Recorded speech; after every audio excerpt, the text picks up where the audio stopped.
मैं बड़ौदा से, गुजरात से। और थेरापेटिक योगा मैंने किया है आपके। और पहली बार मैंने ऐसे ऑनलाइन किया, मुझे थोड़ा सा डर लग रहा था कि मैं कैसे सीख पाऊंगी, लेकिन जब आपका सुना और मैंने आपका जो टीचिंग है वो बहुत ही डिफरेंट देखा। जैसे कि स्टोरी के थ्रू भी आप इस तरह से समझाते हो, जैसे कि मोनोपोज में आप एक वेडिंग, जो नई बॉम्बे है वो आती है। और एक जो सास है। ठीक तो है। बोलिए ma'am. Yes. So the way आपने वो सिखाया कि एक नई बहू जो आई है, और जब सास को उसी टाइम पे मोनोपोज से गुजरना पड़ता है, तो जैसे कि बॉडी में कुछ ऐसा मिसिंग सा हो जाता है उसी टाइम पे, कि वो जो मोनोपोज के टाइम पे एस्ट्रोजन डिक्रीज हो जाता है। फिर बहुत सारी weakness, BP problem, hair loss और बहुत सारी चीजों से वो गुजरती है।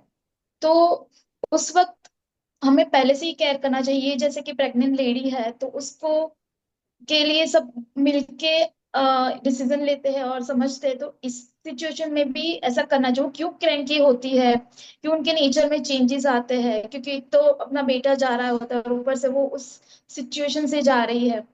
तो हर एक जो सिचुएशन, पहले तो हम लोग ये नहीं समझ पाते थे कि मोनोपोज को इस तरह से देखना चाहिए, और हार्मोनल बैलेंस इम्बैलेंस होता है तो किस तरह से होता है। लेकिन अगर ये स्टोरी के थ्रू अगर कोई समझ लेता है, तो मतलब काफी सारी घरों में जो प्रॉब्लम्स है सांस बहू की भी, वो दूर हो जाएगी। क्योंकि ये भी एक ऐसे बड़े प्रॉब्लम है जिसकी वजह से काफी सारी घर में प्रॉब्लम हो जाती है, क्योंकि कोई समझता नहीं है कि ये एग्जैक्टली बड़ी बीमारी, मतलब बीमारी तो नहीं, मतलब एक ऐसा टाइम है जहाँ से बहुत कुछ मतलब बॉडी में ऐसे इम्बैलेंस होता है कि उसकी वजह से काफी कुछ अ, सहन करना पड़ता है बॉडी की में जो चेंजेस होते हैं, बीपी और ये काफी कुछ, मतलब एकदम से कभी कभी पसीना भी आ जाता है, आपको कुछ समझ में नहीं आता।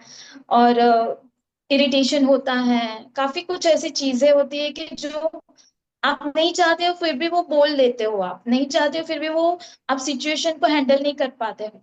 तो और इसमें इसके लिए आपने बोला कि योग इज द बेस्ट मेडिसिन, या योग समर्थन उच्चते। इसमें जल नीति है, फिर सारे जो आसनास है योग के लिए, क्या क्या है, मुद्रासन है, कटी उत्तानासन है, कटी चलन है। तो ये जो सारे आसनास, और खाने पीने में भी आपने बोला कि ठंडा नहीं खाना है, कॉफी टी भी नहीं अवॉइड करना है, स्माइली फेस रखना है, ब्रीदिंग करना है, 60% ब्रीदिंग अच्छा है। तो हर एक जो आपने डिसीज, मतलब डिसीज है उसमें ऐसे ही आपने समझा है कि कितना मेडिटेशन करना है, कितना ब्रीदिंग करना है, कितना योगा करना है, किस कौन से योगा है।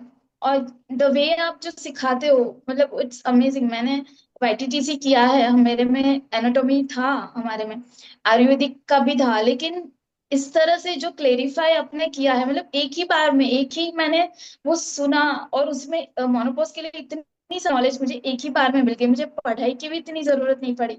सो आई वुड लाइक कि मैं और भी कोर्सेज आपसे करूं, क्योंकि एक एक ही बार में इतना सब कुछ समझ में आ जाता है। आपकी स्टाइल ही इतनी अच्छी है कि मैं क्या बताऊं, अगर ऐसी स्टाइल से अगर कोई सबको पढ़ाएगा तो बहुत ही अच्छा। और आपकी जो नॉलेज, आप जो नॉलेज देते हो वो बहुत ही अच्छी है, मतलब।